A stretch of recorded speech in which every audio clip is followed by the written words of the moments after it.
الحمدللہ رب العالمین والصلاة والسلام علی اشرف الانبیاء والمرسلین نبینا محمد وعلی آلہ وصحبہ اما بعد۔ اسوۃ حسنہ کی روشنی میں زندگی کو خوبصورت بنانے اور اس سے لطف اندوز ہونے کے لیے جو ہم سنہری اصول پڑھ رہے ہیں، اس میں ہمارا آج کا جو موضوع ہے وہ یہ ہے کہ زندگی کی مشکلات سے ہم کس طرح جان چھڑائیں، یعنی ہمیں مشکلات سے جان چھڑانا چاہیے اور مشکلات کو دعوت نہیں دینی چاہیے۔ قصہ یوں ہے کہ اسپتال سے چیک اپ کے بعد اس کی رپورٹ بتا رہی تھی کہ وہ ذہنی دباؤ اور ڈائبٹیز جیسی بیماریوں میں مبتلا ہے۔ اس کی وجہ یہ تھی کہ وہ لوگوں میں کامل مثالیت یعنی آئیڈیلزم تلاش کرنے کا عادی تھا۔ یوں اس بیچارے نے اپنے آپ کو المناک عذاب میں ڈال رکھا تھا، یعنی ہر چیز میں اس نے آئیڈیلز بنائے ہوئے تھے، وہی تلاش کرتا رہتا تھا، جس کی وجہ سے وہ ہمیشہ ہر ایک سے اس کو شکایت رہتی تھی اور تنگی رہتا تھا۔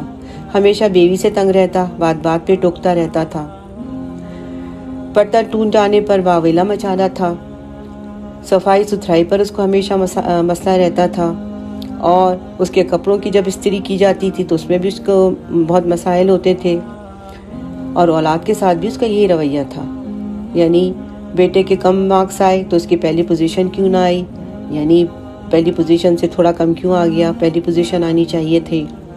ایک بچے کو پہاڑا یاد نہیں ہے، یعنی ٹیبلز یاد نہیں تو کیوں نہیں یاد ہے، مطلب اس کا یہ تھا اس کے گھر والوں سے طرز عمل، اور گھر کے باہر بھی دوستوں اور اس کے جو رفقۂ کار تھے ان کے درمیان بھی اس کی صورتحال ایسے ہی تھی، اور بلکہ اس سے کہیں زیادہ پیچیدہ تھی۔ تو اصل میں کیا ہے کہ اگر ہم اپنے آپ کو درگزر کرنے اور حالات کے رنگ میں ڈھالنے کا عادی نہ بنائیں گے تو جلدی شدید تھکاوٹ کا ہم شکار ہو کر بیٹھ جائیں گے۔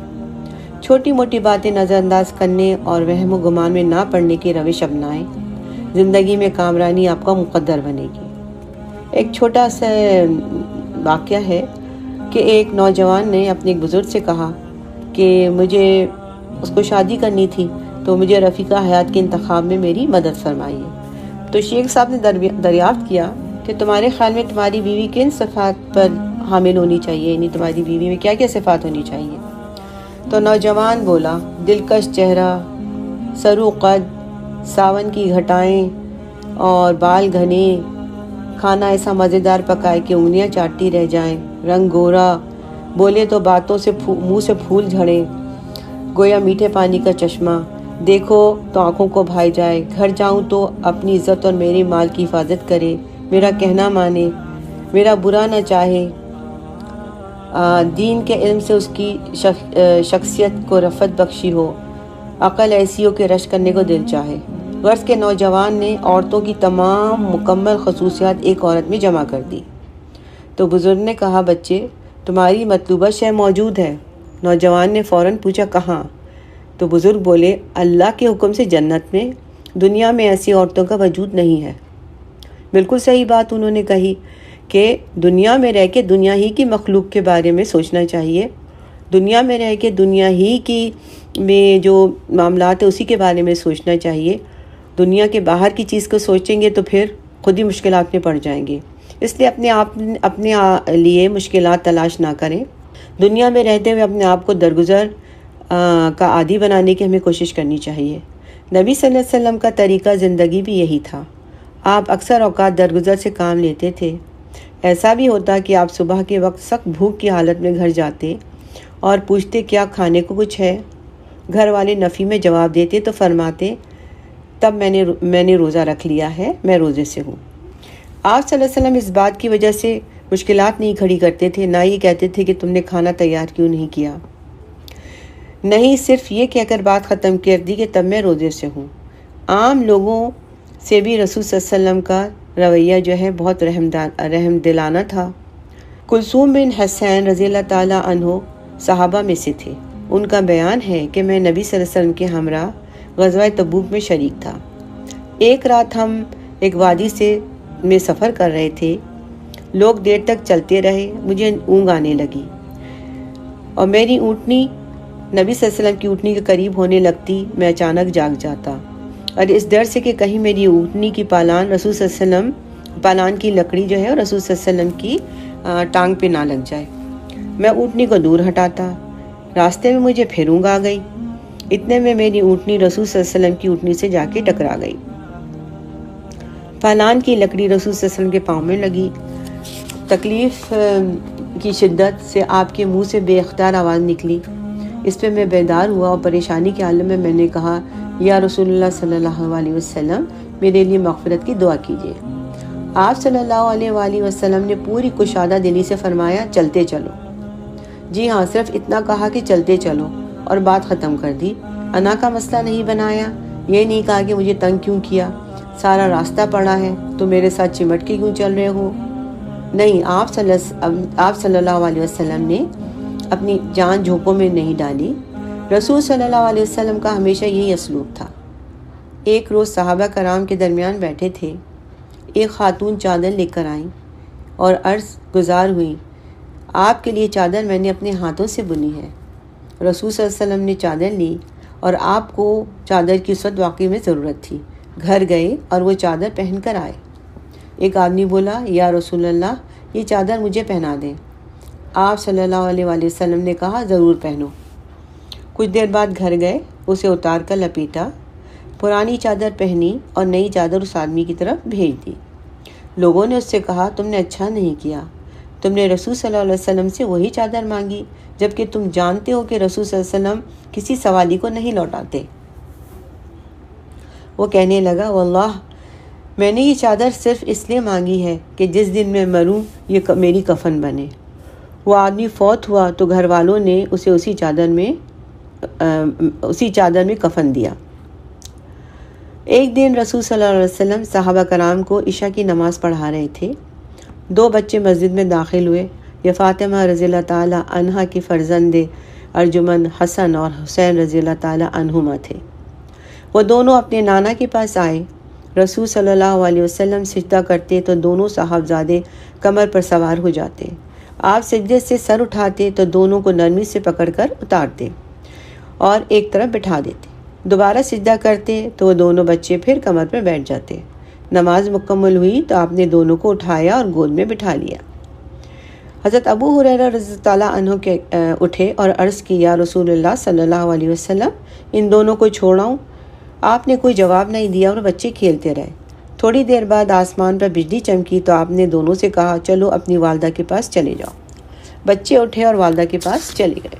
ایک اور موقع پر رسول صلی اللہ علیہ وسلم حسن یا حضرت حسین کو اٹھائے ظہر یا عصر کی نماز کے لیے نکلے۔ مصلی پر آئے، بچہ نیچے بیٹھا، تکبیر کہی، خاصی دیر سجدے میں پڑے رہے۔ صحابہ کرام کو خدشہ ہوا کہ کوئی بات نہ ہو گئی ہو۔ آپ نے سجدے سے سر اٹھایا۔ نماز کے بعد صحابہ کرام نے پوچھا، یا رسول اللہ صلی اللہ علیہ وآلہ وسلم، اتنا لمبا سجدہ آپ نے کبھی نہیں کیا، کیا کوئی نیا حکم اترا ہے؟ آپ نے فرمایا، ایسا نہ ہوتا، لیکن میرے بیٹے نے مجھے سواری بنا لیا تھا، میں نے جلدی کرنا مناسب نہیں سمجھا کہ یہ خوش ہو لیں۔ ایک دن رسول صلی اللہ علیہ وسلم ام ہانی کے ہاں آئے۔ آپ کو بھوک لگی تھی، پوچھا ہمارے کھانے کو کچھ ہے؟ وہ بولی، روٹی کے چند سوکھے ٹکڑے ہیں، آپ کو پیش کرتے ہوئے شرم آتی ہے۔ فرمایا وہی لے آئیں۔ ام ہانی رضی اللہ تعالی عنہا روٹی کے سوکھے ٹکڑے لائیں، انہیں پانی میں بھگویا اور اوپر نمک چھڑک کر رسول صلی اللہ علیہ وسلم کی خدمت میں پیش کیا۔ آپ کھانے لگے، پھر ام ہانی رضی اللہ تعالی عنہا سے کہا، کوئی سالن ہے؟ انہوں نے کہا، ہاں یا رسول اللہ، تھوڑا سا سرکہ پڑا ہے۔ فرمایا لائیں۔ وہ لائیں تو آپ نے اسے بھی کھانے پر انڈھیل لیا۔ کھانا تناول کرنے کے بعد الحمدللہ پڑھا اور فرمایا، سرکہ اچھا سالن ہے۔ جی ہاں، رسول صلی اللہ علیہ وسلم زندگی میں جیسی تھی ویسے گزارتے تھے، معاملات کو اسی طرح لیتے تھے جس طرح ہوتے تھے۔ ایک دن رسول صلی اللہ علیہ وآلہ وسلم کے پاس ام قیس اپنا نو مولود بیٹا لائیں تاکہ آپ اسے دعا پڑھ کے اس کے لیے دعا پڑھیں۔ آپ نے بچہ اٹھایا اور گود میں لیا۔ بچے نے نبی صلی اللہ علیہ وسلم کی گود میں پیشاب کر دیا۔ نبی صلی اللہ علیہ وسلم نے صرف اتنا کیا کہ پانی منگا کر پیشاب کے نشانات پر چھڑک دیا اور اسی پر بات ختم ہو گئی، نہ غصے ہوئے نہ ماتھے پر بل آئے۔ پھر ہم لوگوں نے اپنے آپ کو کیوں مصیبت میں ڈال رکھا ہے، ہر بات کا بتنگڑ کیوں بنا لیتے ہیں؟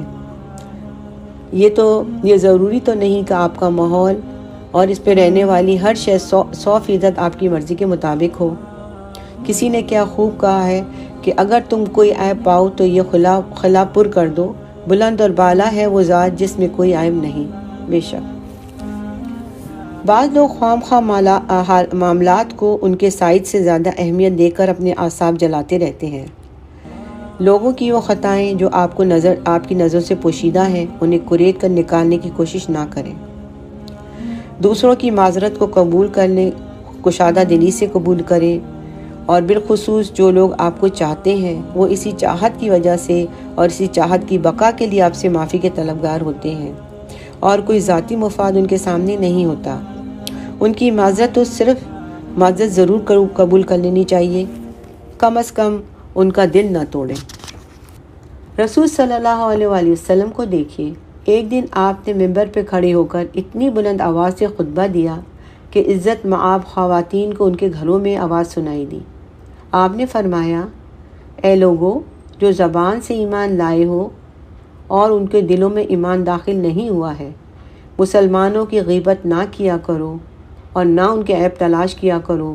جو اپنے بھائی کا عیب تلاش کرتا ہے اللہ تعالیٰ اس کا عیب تلاش کرتا ہے، اور جس کے عیب کے در پہ اللہ ہو جائے تو اسے اس کے گھر میں ذلیل و رسوا کر دیتا ہے۔ استغفر اللہ۔ یعنی یہاں پر رسول صلی اللہ علیہ وسلم نے بتایا کہ اے ایمان والو، اور یعنی کہ وہ لوگ جو یہ کام کرتے ہیں ان کے دل میں ایمان داخل ہی نہیں ہوا۔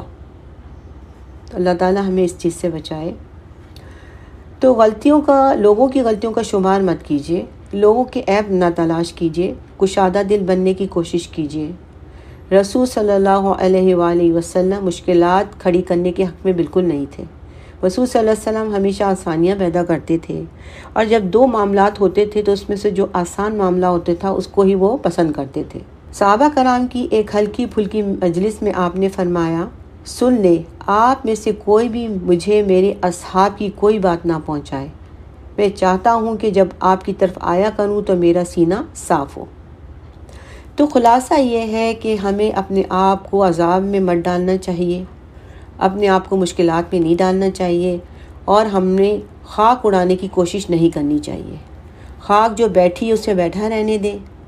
البتہ اگر خاک اڑنے لگے تو آستین سے ناک کو ڈھانپ لیں اور اپنی زندگی کا لطف اٹھائیں، مشکلات سے جان چھڑائیں اور زندگی میں آسانیاں پیدا کریں، اپنے لیے بھی اور دوسروں کے لیے بھی۔ اس میں بڑی برکت ہے، اور اللہ کی دی ہوئی اس خوبصورت زندگی کو ہم آسان اور خوشگوار بنائیں اور مشکلات سے چھٹکارا حاصل کریں، اور زندگی کو عذاب نہ بنائیں، اور اس وقت حسنہ کی پر چل کر ہم زندگی کا لطف اٹھائیں، اور دوسروں کے لیے ہم آسانیاں تلاش کریں، اور دوسروں کے لیے ہم خوشی کا باعث بنیں، اور دوسروں کے لیے ہم راحت کا باعث بنیں۔ تو اللہ تعالیٰ ہم سب کو اس حسنہ پر چلنے کی توفیق عطا فرمائے، آمین یا رب العالمین۔ ربنا تقبل منا انک انت السمیع العلیم وتب علینا انک انت التواب الرحیم، وآخر دعوانا ان الحمد للہ رب العالمین۔ اللہم صلی علی سیدنا محمد۔ سبحانک اللہم وبحمدک ونشہد ان لا الہ الا انت نستغفرک ونتوب الیک، آمین یا رب العالمین۔